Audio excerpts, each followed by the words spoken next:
I almost started coughing right off the bat. That would have been a horrible start. Welcome in DNVR Avalanche Podcast. Jesse Montano, and she is back. Meghan Angley. We've missed you here the last week or so.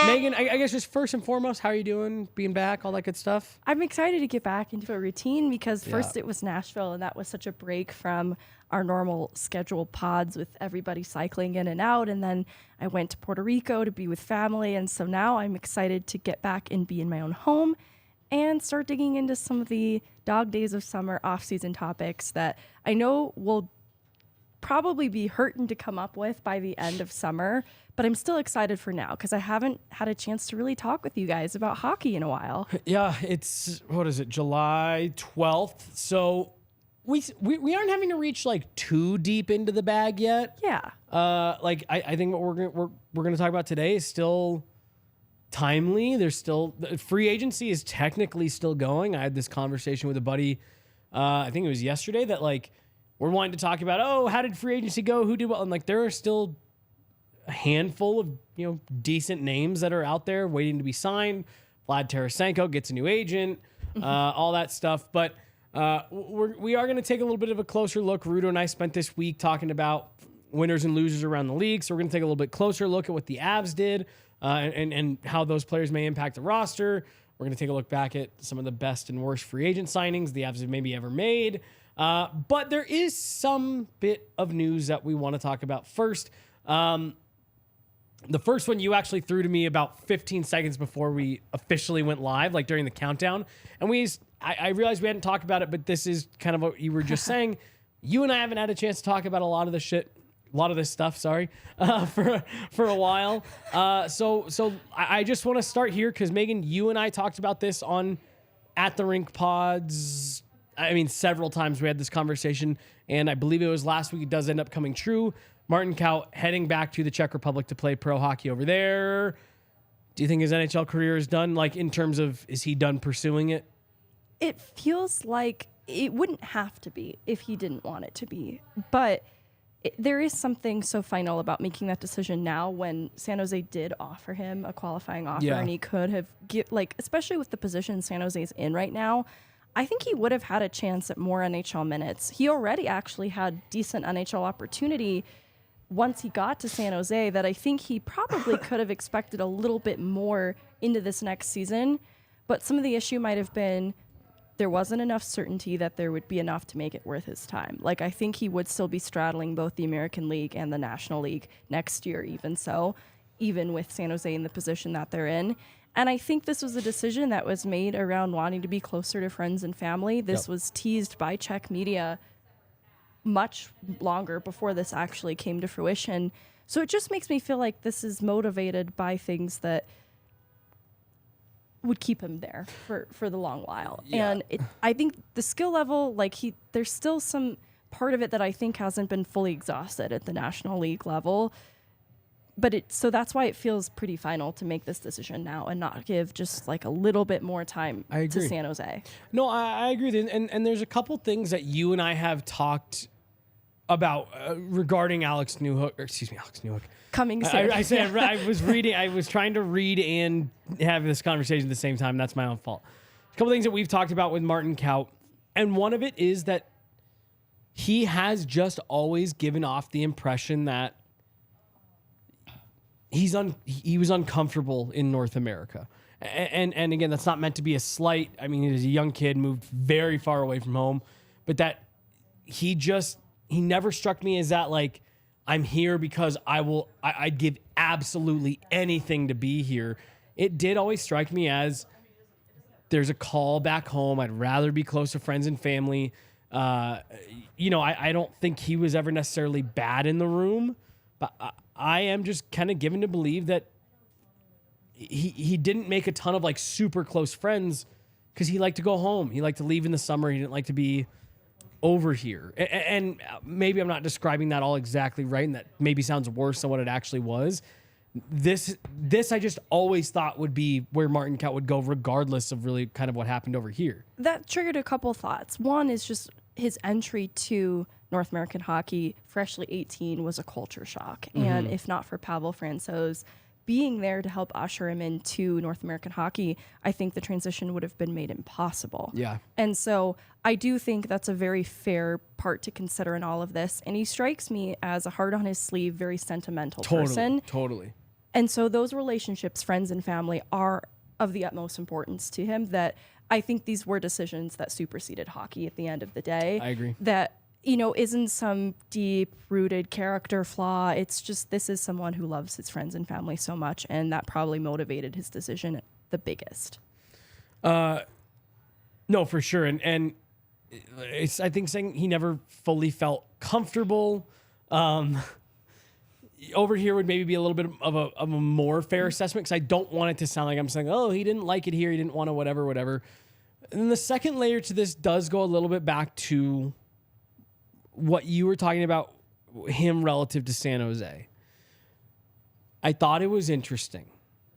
You and I have had the conversation again on this show about what is it? What is it about Martin Kaut that doesn't seem to click in the NHL? It doesn't seem to work.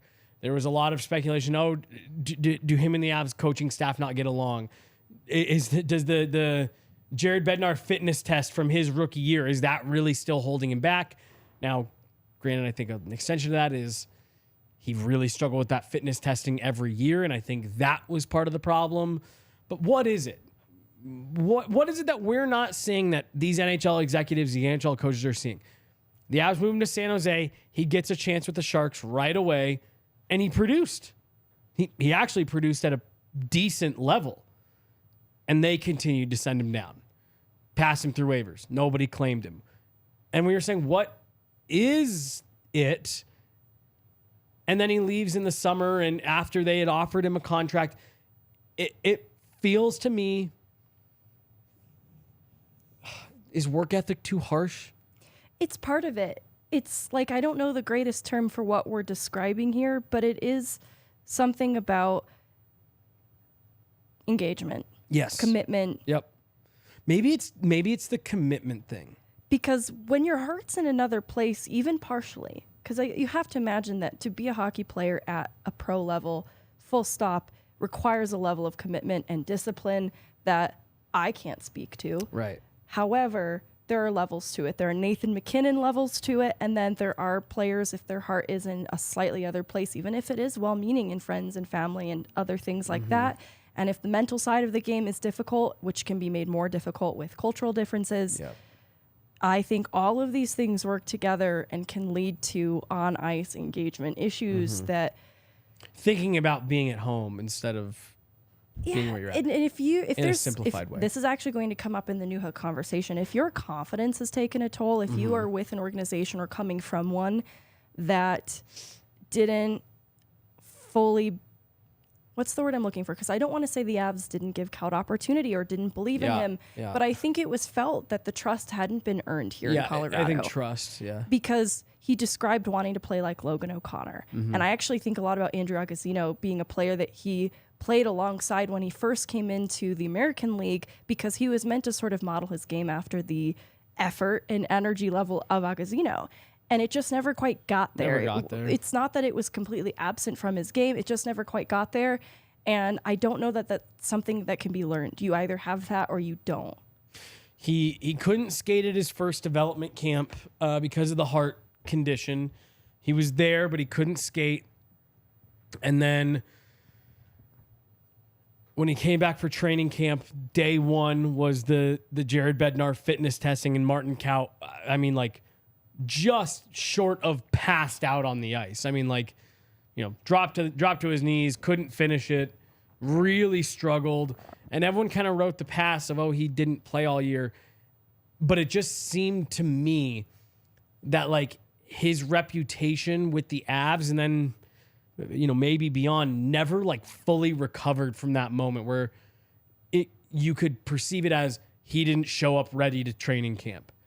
And I just felt like everybody was always chasing, him overcoming that. And you were waiting to see the switch flip where it's like, oh, there it is. He figured it out. He understands the effort. He understands the consistency. He's seen Logan O'Connor. He's played next to Andrew Agozzino. Any of these guys that have been getting called up over the last couple of years seeing what it takes to break through. You kept waiting for him to do that, waiting for him to do it. He'd do it for a game, and you think, there it is, he got it, and he just never did. I hope Martin Kaut, gets what he was looking for. I hope he has a bunch of success and all that stuff, but you and I always kind of thought that this was the road it would eventually lead down one way or the other. It's the motor. That's sort of what I'm actually trying to think of here, because even in this most recent draft year, I think it's a quality that players either have or they don't, the high motor and the willingness to just work, start of the shift, end of the shift, every single minute of the game. And I don't think that's something that can be taught. And I think that in looking at the identity of this current Avalanche group and who they're trying to bring on board, this is a quality that they can't afford to take shortcuts on. Totally. 100%. Let's shift gears a little bit here. Talk about Alex Newhook. Rudo and I discussed his contract extension a little bit yesterday. 2.9 for 4 years. Just real quick before we get into some of the comments that came out from Newhook yesterday, which I'm not saying he was right or wrong. I just find them very interesting. Your kind of quick thoughts on 4 years, 2.9 for Alex Newhook. I think it's a perfectly appropriate contract. Ooh, really? See, we both thought it was a little high. I think it's perfectly appropriate. I think it's sort of like the market value for a player of his caliber. However, it wouldn't have been appropriate in Colorado. I think in looking at how this team is constructed in the window that they're in specifically, it would have been too high because we don't know what Newhook is in the Avalanche group, forward group right now. We have an idea of what we hope he would be and hope he could become, but he could slip from that and fall into maybe more of a fourth line role. And for that price point, it wouldn't have made sense. However, in Montreal, I think that there's a little bit more flexibility. And because it's 4 years, I think there's room to grow into that. And because of what he still projects to be in the value of this type of player, I think it's perfectly appropriate. It just wouldn't have made sense in Colorado. So you don't have an issue with a team like Montreal paying for the upside, a team like Colorado in their situation. What you're saying essentially, they would have needed to pay for who he is now, not who they hope he is. Exactly. But Montreal has the luxury to do that. I like that. Exactly, because he could fall into a fourth line role, and then you're looking at 2.9 fourth line money. Right. And finding that a little bit difficult because that takes away from cap space that could be allowed for a different player who might be playing up in the lineup, an Evan Rodriguez type. And like in seeing it in that context, that actually feels a little bit tougher then.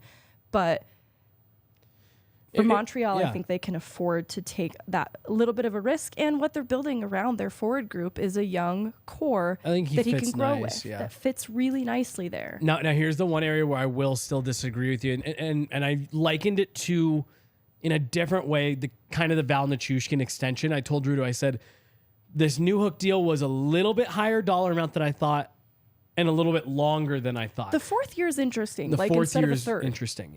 Yeah. I kind of agree with that. And, the part of me that thinks this could work so specifically for Newhook is this is a player that severely needs his confidence restarted. Yeah. And I think this is the kind of contract that, and again, I want to be cautious. No, I don't want to imply that a contract should inspire confidence. That should impact your play on the ice. That's a little bit concerning by itself, but I don't need it for a player like Newhook, who I think has a terrific head on his shoulders, and this could be just a little bit the spark. We gave up assets for you, and we paid you above what most other people would have thought you were worth. Exactly. That's what we think of you. And again, my biggest issue with that fourth year is if he doesn't turn into a 40 to 50 point consistently guy, then even in Montreal, it's like 2.9 for a bottom six, I think the Cole Caulfield contract is going to age well. Okay, I shouldn't. I agree. I was really bold with my chest. I agree with you on that. I think it's going to age well for them, and I feel like they're also kind of calculating how these things are going to age alongside each other. And I think they're going to. If we're going to get tremendous value over here, we can take a risk over here. We can take a little bit of a risk here. I think that. they made good business decisions with Caulfield that they can afford to be a little more flexible with Newhook here. For sure. Let's talk. We'll wrap this segment with the comments that come out yesterday from Alex Newhook.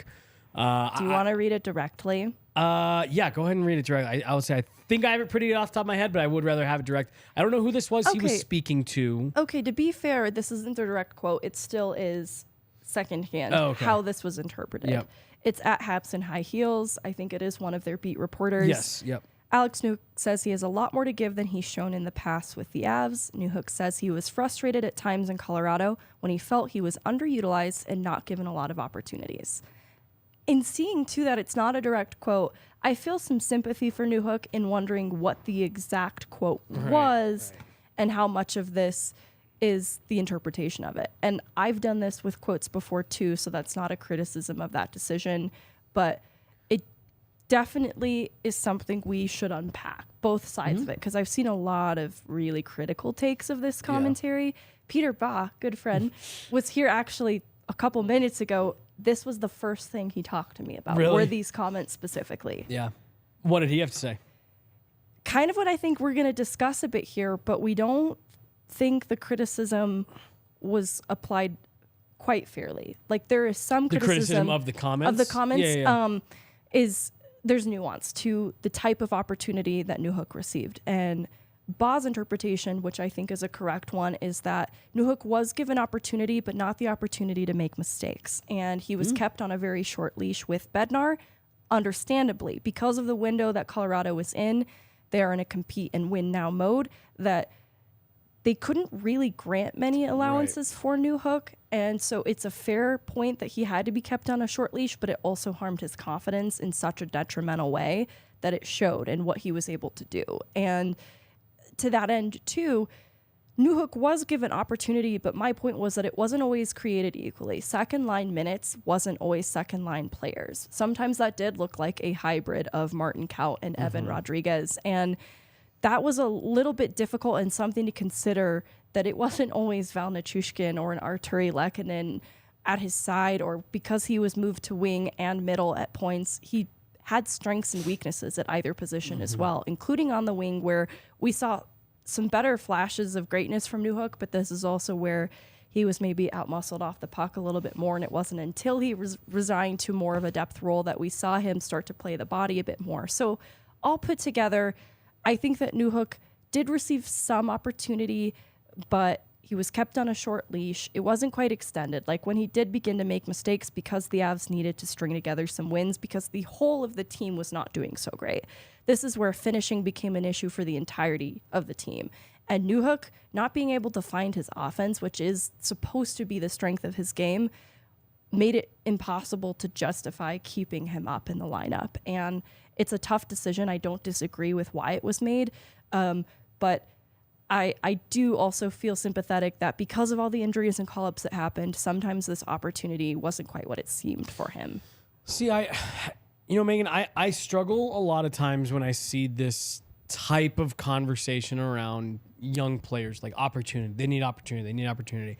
And I mean, Jared Bednar flat out said it pretty aggressively last year. And you and I talked quite a bit about it, how he said, this is not a developmental league. Like, if you are here, right, at least with this organization, we expect you to be able to jump in and contribute and play the role we need you to play. And if you're not doing that, we will find someone else that will.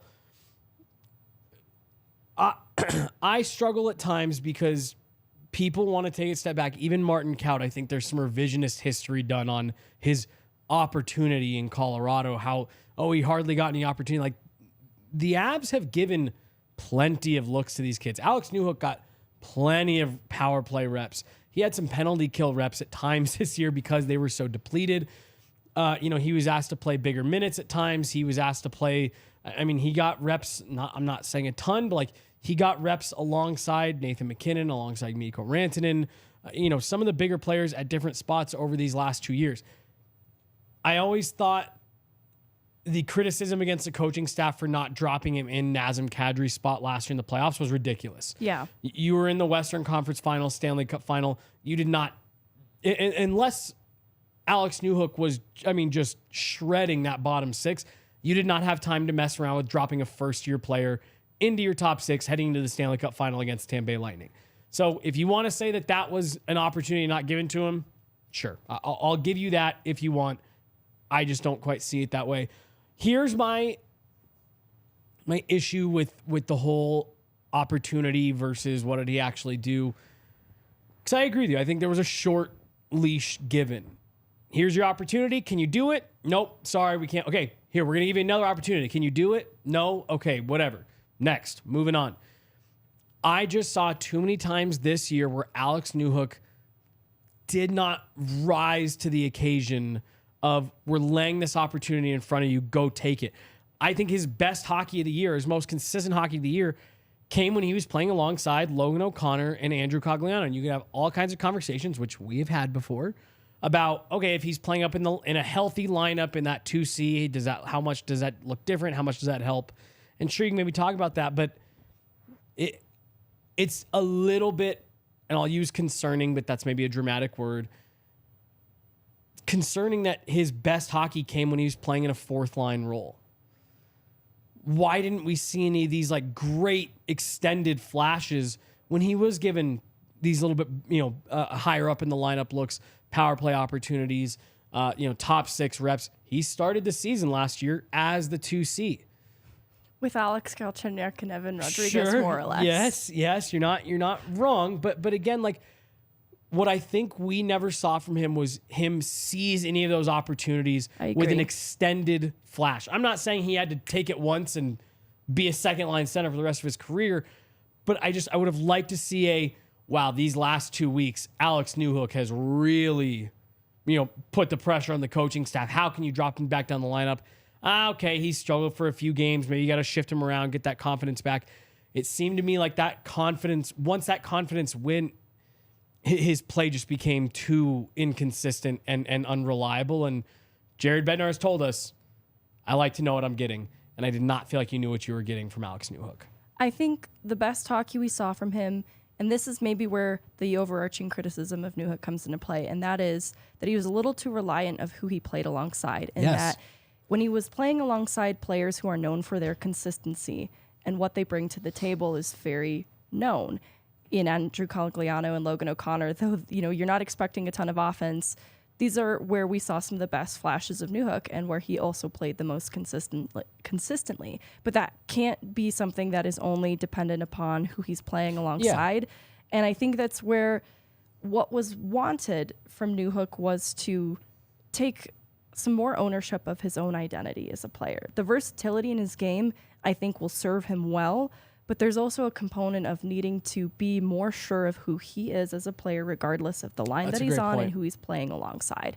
And that's where I think that there isn't a lack of opportunity to do that, because you can do that anywhere in the line. 100%. And that's a great way of putting that. Maybe. And I think that's where he needs to rediscover his confidence and his identity a little bit, and he has more runway to do it in Montreal, because we've talked about it. The Avs needed Newhook to be that guy right now. I think he can one day, but he isn't. And hopefully he can find that in Montreal. But it's a sad thing that things didn't work out in Colorado. Totally. Because I still think this is a player, again, with a little bit of runway, could maybe be that guy. But they just need more certainty. And I think that is demonstrated in the moves they've made this offseason and the type of players that they've sought out. We like to know what we're getting. If you're going to be a second line center, that's a much bigger role than maybe what people give it credit for. You have to be able to be a play driver. You have to be able to make things happen. You have to be able to play all 200 feet of the ice. And the Avs were just not in a position to wait and see if he could become that. DNVR Avalanche Podcast. We are in the throes of summer. Going through all of our off-season content. We are brought to you by Breckenridge Brewery, the official beer of DNVR. They got all of their delicious flavors available.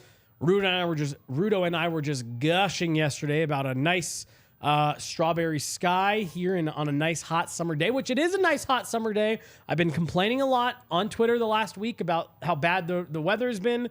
It's been a nice week so far here. In Denver, they got the Palisade Peach beer as well. We got the Avalanche Ale, Broncos Country, all that good stuff. Use a Breck Beer locator on breckbrew.com. Find a liquor store near you that has all of your favorites available in all 50 of the United States. So breckbrew.com, use a Breck Beer locator. Pick up, like I said, my personal favorite for this time of year, Strawberry Sky. Ruda loves the Palisade Peach. So pick one up, breckbrew.com, use a Breck Beer locator. We also are brought to you guys by one of our newer partners, Bet365. They are one of the original pioneers in live in-game betting. Today, Bet365 offers the widest range of games and markets available for live in-game betting. What I love about Bet365, I was poking around in the app, They were really big in Europe before they came to the U.S., so they have a bunch of the obscure European leagues for all these kinds of different sports. So there's all kinds of fun, crazy stuff that you can be betting on all the time. They live stream over 780,000 events each year, and they are a proud partner of the Colorado Rockies. You can get a better price on chosen markets for select games with Bet365 Boosts or Bet365 Super Boosts. I don't know if it's still going on. I haven't looked today, but I know they did have the Avs boosted to plus 1,000 for Stanley Cup odds next year. So that's going to be some of the best odds. You'll probably be able to get them between now and next June. Turn $1 into $200 of bonus bets when you join Bet365. Download the app, deposit $10, and claim $200 in bonus bets as soon as you place a bet for $1. Download the Bet365 app and use DNVR365 when you sign up. That's code DNVR365. Must be 21 or older and physically located in Colorado. Please gamble responsibly. If you or someone you know has a gambling problem and wants help, call or text 1-800-GAMBLER. This is the DNVR Avalanche Podcast. Jesse Montano, Meghan Angley. We got Tiff on the board today. And it is time, actually, speaking of Bet365, for this week's Bet365 Top 5. This is my first take at this. Rudo got it last week, so was looking forward to this. I ran the top 5 by you, and I think I may have a couple controversial answers on here, but when I was starting to go through to make this list, I realized it's a slim list. This week, Megan, you and I are going to talk about what I think are the top 5 free agent signings in Avs history. I judge these based off of what I thought they meant to the franchise. The Avs haven't had a lot of super interesting free agency signings in their history, and there's actually probably more that you could point to that weren't good than were. But these are the 5 that I think throughout history have had the most significant impact on the organization one way or the other. So I guess we'll start here with number 5. Paul Kariya and Teemu Selanne. I'm lumping this into one. This may be one that I'm sure the chat is going to light up saying this was a terrible signing that did not go well. And it didn't go well. It was an injury-riddled season. And really this group ended up coming up way short of expectations. But Megan, I had this one at number 5 because I remember when these signings happened together, it was huge. It was a kind of a landmark moment for the Avalanche franchise. It was the first time they really made like a big splash in the free agency pool. And it was an official sign of like, we are going for it again. We think we've won 2. We let one slip through our fingers in 2002. We are going for this. And I just remember that being a big deal. Those are 2 Hall of Famers they signed in one summer.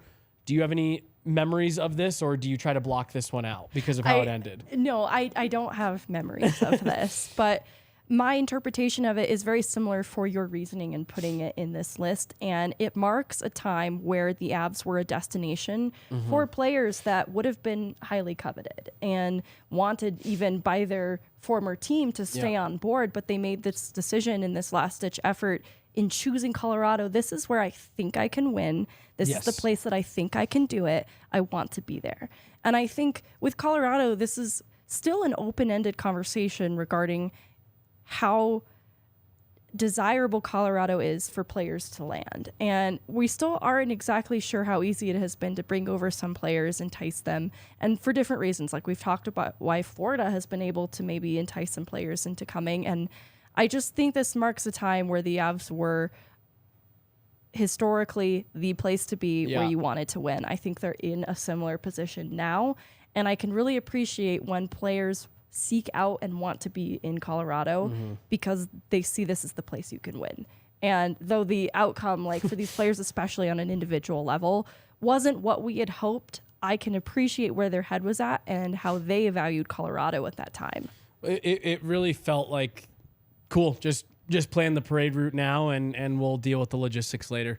All right, moving on. Number 4, Jan Hejda. This seems a little maybe off the board following up Paul Kariya and Teemu Selanne. No, I love it. But this was a free agent signing, and Jan Hejda was here through some of the lean years in Colorado, played right next to Erik Johnson. on that top pairing and was one of the few consistent and somewhat, kind of bright spots on those really bad teams. And this was a guy that I have him here because it was when the team was not good, and he came in and he played a formidable role for them for several seasons. Well, and I think about the effect it had on Erik Johnson's trajectory because we get 13 seasons or years of Erik Johnson in part because of this emergence that has to happen in having a quality player alongside him to earn that top pair role. And I wouldn't say Jan Hejda marks the start of this by any means, but the identity of the Avs blue line now in wanting them to chip in offensively, I think, is reinforced by the way that Jan Hejda also liked to play and wanting to be a player that could be productive from the blue line.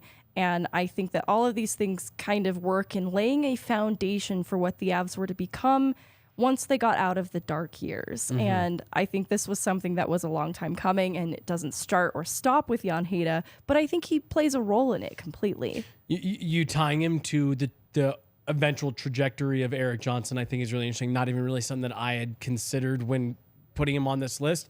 But I think you're totally right. He is still very involved with the Avs alumni. We've seen him here down at the bar before. And really, for me, it's the comment there that says Hejda sucked on a team that really sucked, or Hejda didn't suck on a team that really sucked. I think that kind of sums it up for me. He came here and he was a positive influence on the organization in a really dark time. Number 3. I remember not liking this one at the time. He was one of my all-time favorites as a kid, but it seemed like he was near the end of his career when he got to Colorado before kind of rejuvenating it. Jean-Sébastien Giguère. And the biggest reason I've got him at number 3, Megan, is I think he was one of the original seeds that started to flip this culture to what it is that we know it to be right now today.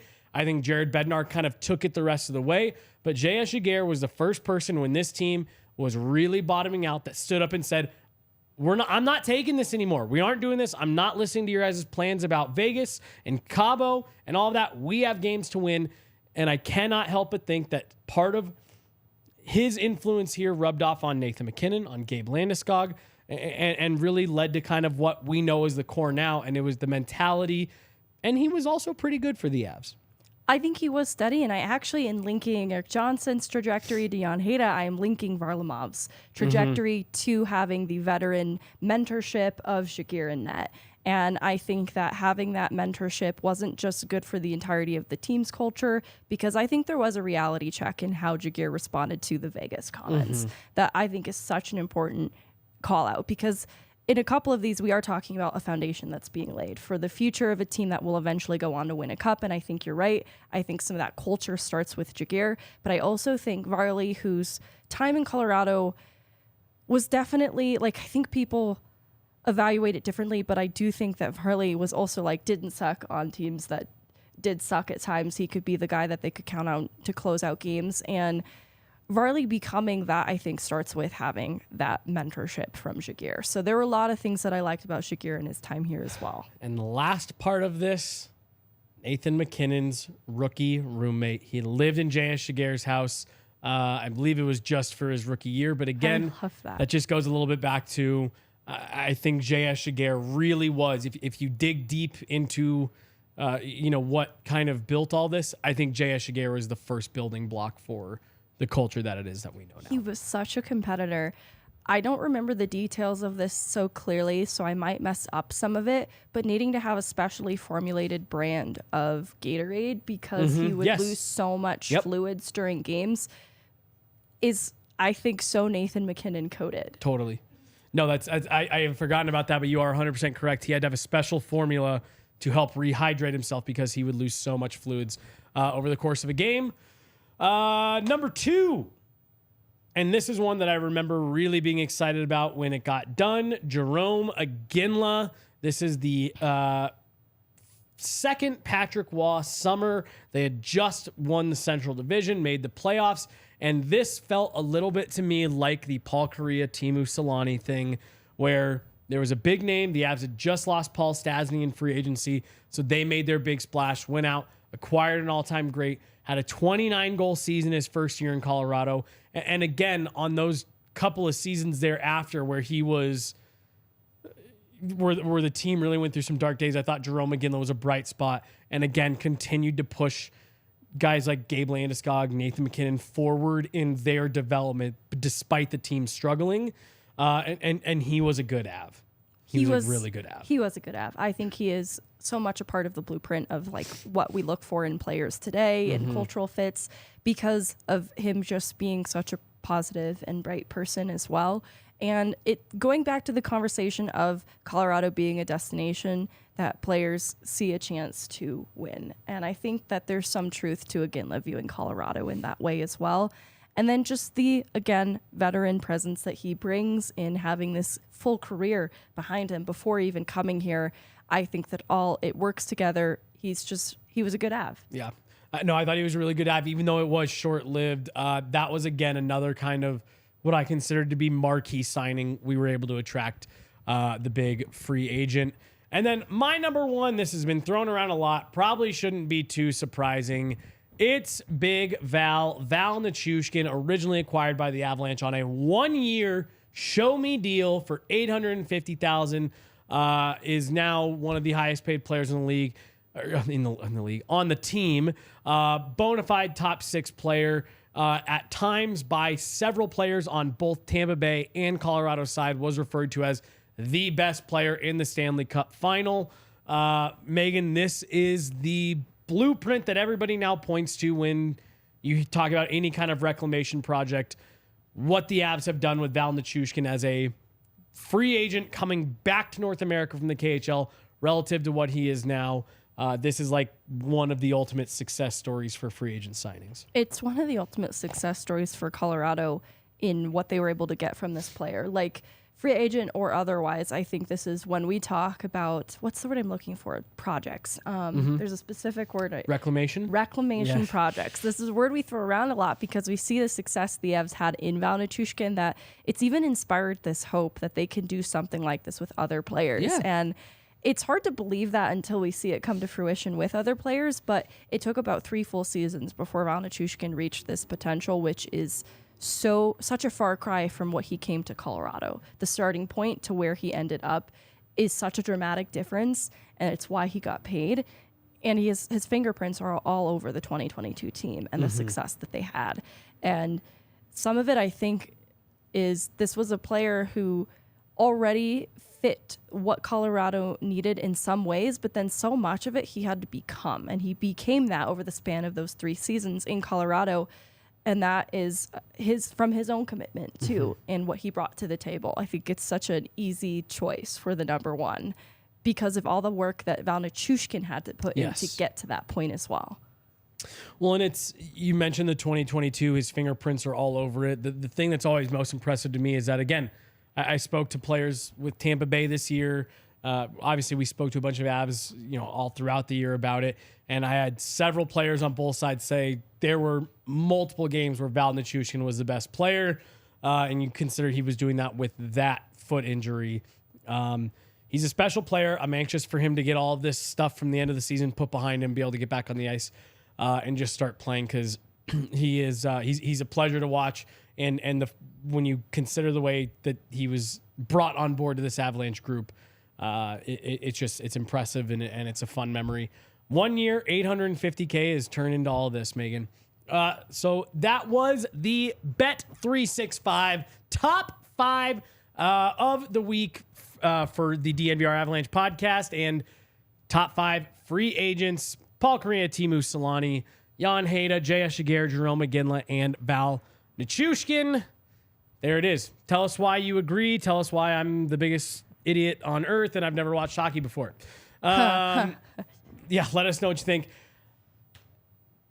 I like that. We should do that for every I like show. it too. And I wanted to shout out Darren Helm. His retirement.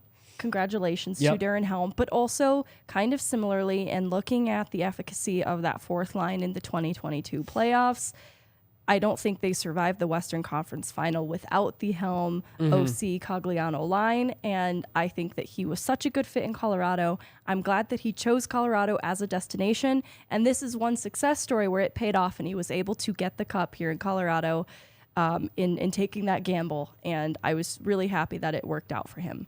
I think that's a great call. I mean, really, there's a lot of guys from that 22 team that I think you could point to. You know, even Jack Johnson as like an honorable mention type thing.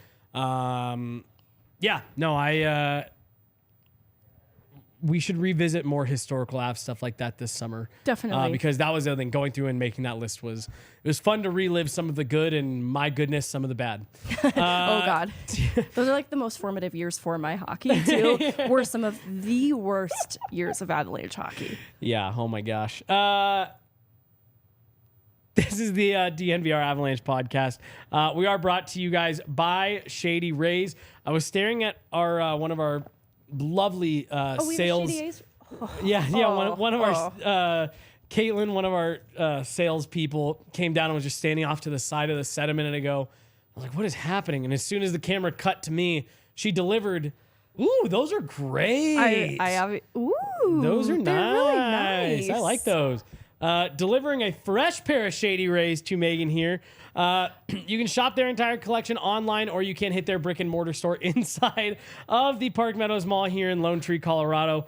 So you can try them on, see how they fit, all of that good stuff. If you don't love your Shady Rays, or if you break them, lose them, anything like that, within the first 30 days, they will ship you a new pair. No risk when you shop Shady Rays. They always have your back. And exclusively for our listeners, Shady Rays is giving out their best deal of the season. Go to shadyrays.com. Use the code DNVR. You're going to get 50% off 2 pairs of polarized sunglasses. So you can try for yourself the shades that have been rated 5 stars by over 250,000 people. Again, if you want to look as good as Megan does in those Shady Rays, head to their website, shadyrays.com, or to the brick and mortar inside of the Park Meadows Mall.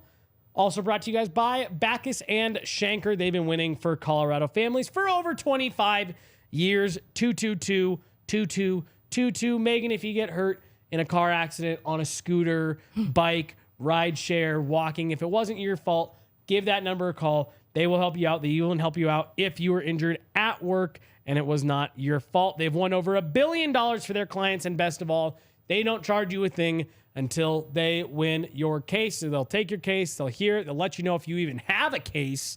Before they even charge you $1, you only pay if they get you paid. They have even more locations in Colorado now. They have offices in Denver, Aurora, Inglewood, and Fort Collins to help better serve families in Colorado. They want to help with your injury case where you weren't at fault. Car accidents, motorcycle, rideshare, pedestrians, trucks. They can even help if you're injured at work. 222-2222. Just keep pressing 2 till you get Backus and Shanker, and they will help you out. Whew, you may need to leave those on because we're going to talk about the bright future of some of these Avs free agents here as we wind things down for the day. We've talked about what some of the Avs players that have done that have moved on. We talked about Avs free agent signings of the past. We did the Avs top 5 free agent signings of all time, brought to you by Bet365. You did not see any of the most recent free agent signings on there because the jury is still out.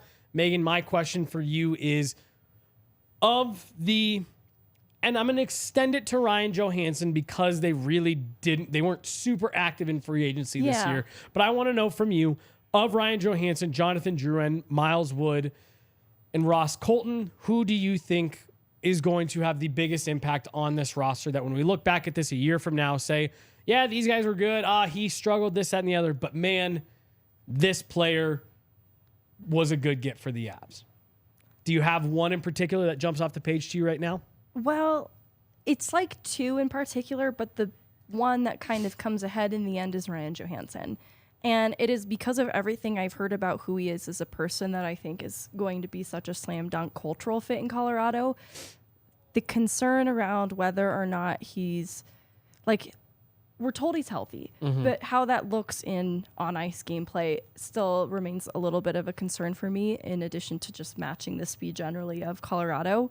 I think that there are other parts of his game that are going to be so important, and they kind of need for it to be. Like, they didn't really have someone lined up to be Nazem Kadri after he left and then paid the price for that. And so that was already an existing hole that needed to be filled. And so there are big shoes to fill for Ryan Johansson that I think he has the most to bring to the table, just in terms of what he's looking to fill positionally. But I think the parts of his game that I think they're going to like are the parts that make him difficult to play against. I think the cultural fit is going to be there. And then hopefully just the more steady infusion of production on the whole. And that's where all of these players together, I think, can have a big impact, especially if you're just comparing like last season into the next. Right. You can't really get worse than what it was last year. And so you really want to see them make a huge difference in this way. This is where Joanne could actually be a really fun addition if some of that creativity and skill is still there and Kenny hang in a top 6. And then with what Ross Colton and Miles Wood are expected to bring, there's something that really struck me about Miles Wood revealing that Colorado has been after him for some time and the confidence boost that brought him. I want to see that on ice. I want to see the confidence boost on ice. I want to see a player with this renewed sense of faith from his organization in him to be the type of player who can have such an impact on games, change the course of them, and that can come about through the entirety of that third line with Russ Colton there as well. I think that they'll complement the way the other likes to play. So I kind of just answered for everybody. It's like this is how everybody might contribute. But Ryan Johansson kind of at the top of it all because I think that they're counting on him to bring the most to the table. But everybody absolutely can have their hands on this team being competitive next year in the same way that they counted on the entirety of the 2022 team the same way. It wasn't all hands on deck kind of situation. The Stars need to be the Stars. I have no doubt that the McKinnons and the Rantanens are going to continue to have extremely great years, especially after the disappointment of last year. Yeah, I agree with that. I already have that written in for next year. But now there's opportunity. We talked about this with Newhook, but now there's opportunity for players to seize more than what even I'm expecting of them.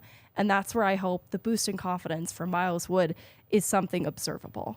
Yeah, I mean, I like all that, and I like what you're saying about the way that Ryan Johansson has the potential to fit and can that kind of lead to a bit of a resurgence for him, because that could be huge. If you can get... I was on a radio hit last week, and I likened it, not all, that unlike to when they brought in Nazem Kadri. Nazem Kadri was not coming off a great season. He had kind of been bumped down to that third line center, and they brought him into Colorado and said, we're going to elevate you and we're going to give you more responsibility and we want you to get back to who you were. If they can do that with Ryjo, I'm with you. I think it could be huge. My answer is Jonathan Drouin. I'm going to say something here that I said to Rudo off the air the other day that could end up getting me radioed a bit here, and I could look really, really, really dumb in 12 months. I think it's going to be Jonathan Drouin, Megan. There's something inside of me that is saying we are staring down the barrel of a 60-point season for Jonathan Drouin. I think when you dive into the way that he's actually played when he's been available over the last 4 seasons, this is a guy that is a steady 40 to 50-point guy.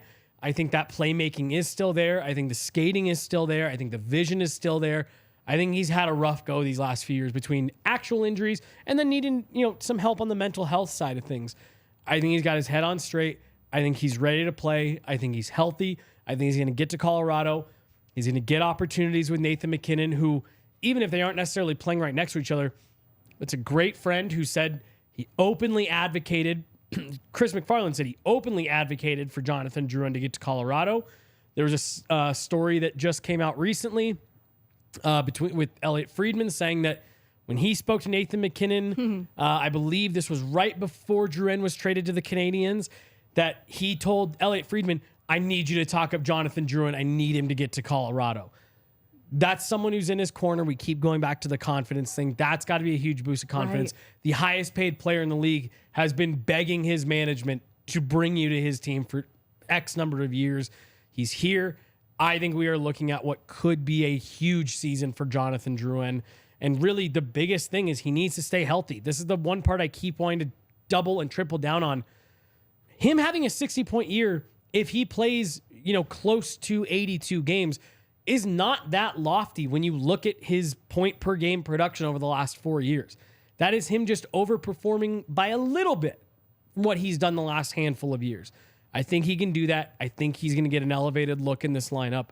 And I believe 1 year from now, we'll be looking back saying that was their biggest get of the season.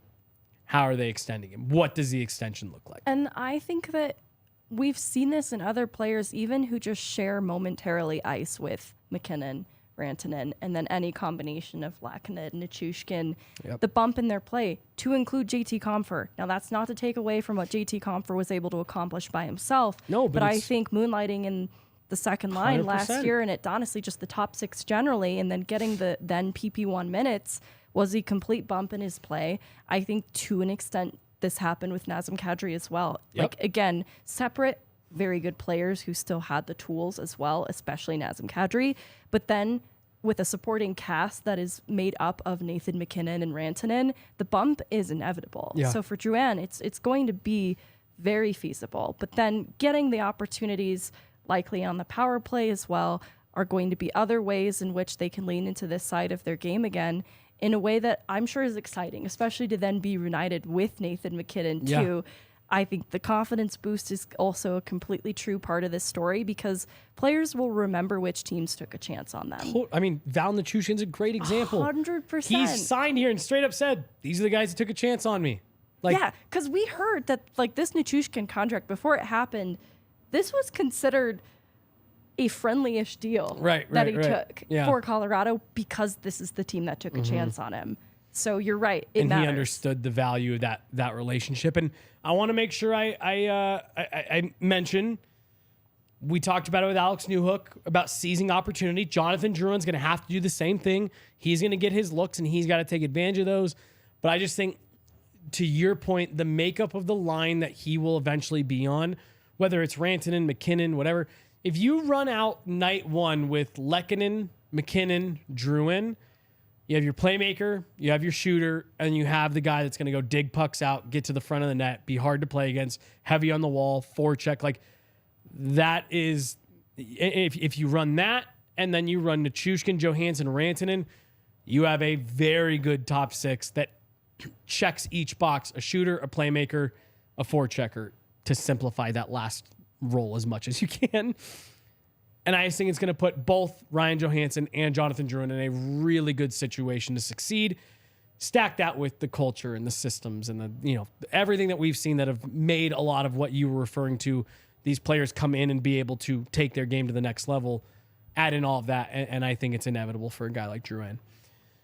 Any final thoughts for today, Megan? It's kind of a weird way to end the show, but I almost wondered, with Ben Myers still needing to be re-upped by the Avs, if Newhook serves as something of a cautionary tale on what it means to seize opportunity more immediately, because he's someone that I think had also a handful of opportunities with the Avs last year that just didn't quite click. I think that he made improvements, but the step forward wasn't quite there, and I just wonder if that's another person in the bottom six that we can be looking toward to expect more from in this next year, and if maybe there is something to be learned from how things panned out for Alex Newhook.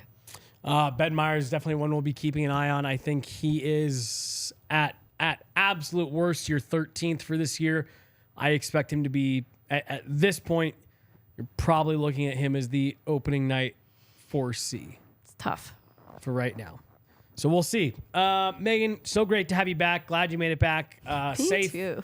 And all of that. We do have one super chat before we get out of here. $2 from Kevin. Like the Avs off-season's moves. I can't read, apparently. Let's go October. Yeah, we are officially getting into that phase where it's a nice break at first. Even immediately after the Stanley Cup final, it's like, okay, a little bit of downtime. Now we get into the draft. And Megan, we have a very cool job, not trying to make it sound dramatic, but everyone was exhausted coming back from Nashville. Nashville was like, I'm tapped. We had to do one more day of free agency. And then I won't lie. That was tough. It was nice to get a little bit of catch our breath, nothing crazy. But now we're like a week and a half later and I'm already sitting here like, okay, can we get this started? Can we get going again? Like, I'm already bored. So, yeah, it's. I want to be back. Yeah, I'm definitely getting ready for it to be October at some point here soon as well. Jesse Montano, that is Meghan Angley. Oh, really? Oh my goodness gracious! Tiff saving the day. Best for last. last. Oh my gosh! I'm sorry. Yeah, no, you're good. We changed things up on the traffic log and I miss it. But I was about to give a bunch of love to Tiff anyways, and then she saves my job regardless. So I'm going to double down on that when we're leaving because she clearly knows what's up. But go get signed up for, I guess it's still technically the new Die Hard subscription on our website. It's still new to me, right? We've been around long enough. This is new. More premium content, stuff that's behind the paywall that they have access to. You get members only discounts when you're here at the bar, members only events. When we do the not watch alongs, it's definitely the off season. The words escape me. Party bus. You guys get first access. You guys get discounted tickets, things like that. Special merchandise, all of that good stuff. And my understanding is that this Die Hard, the diehards are going to get even more every year in the future. We are looking more and more ways to cater to our diehards. So DNVR.com, become a diehard today. Start taking advantage of all the awesome perks that we do give to our amazing diehards. Really, they're a big reason why we're here. Like Denver diehards were why this company was started. So we just always want to be able to give back to you guys as much as possible. So DNVR.com, get signed up, become a diehard today. Take advantage of all the awesome perks, discounts, and events that we have coming up. It's only getting better and better every year, Megan. So this upcoming app season, I'm sure there's going to be more stuff for diehards than we've ever done before. Yeah. And it's going to be great. You don't want to miss out on it. You want to make sure you can read everything, see everything, and be a part of everything, because that's what we're all about here. So DNVR.com, become a diehard today. That's Meghan Angley. I'm Jesse Montano. We got super producer Tiff today running the board. Doing a great job for us. As always, make sure to give her some love on Twitter. Throw your Twitter handle up there as well. I don't have time. Oh, she doesn't have time. All right. That seemed like an excuse, but next time we're going to make sure we get Tiff some love. Thanks so much for listening, guys. We'll be back at it tomorrow.